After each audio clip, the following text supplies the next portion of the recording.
So guys, ito na. In 3, 2, 1, start. So ito na, tinesting ko na yung Taurus G3. So okay naman siya.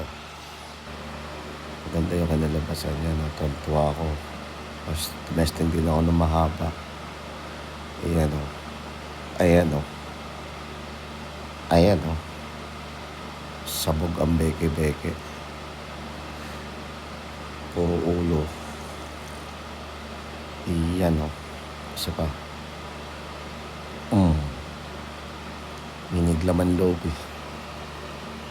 Isa pa. Diba? Ang tindi. Nag-voice over na lang ako kasi na-copyright ako eh. So yan o. May effects pa lang ganyan o. Ang tindi o. Pero hindi talaga yan yung nire-review ko. Kundi ito.